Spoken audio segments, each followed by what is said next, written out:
There's a little seed that the cardinal just loves, and that is from the scorpion tail.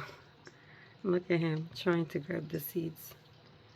So yeah, natives are awesome.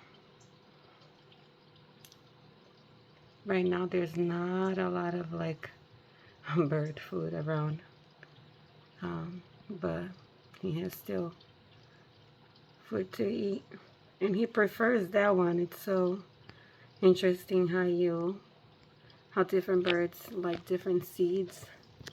Like the painted bunting, he likes the rouge plant, the mockingbird too.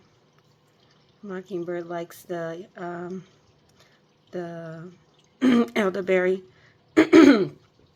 but the cardinal loves the seeds from the scorpion tail. So yep, get planting.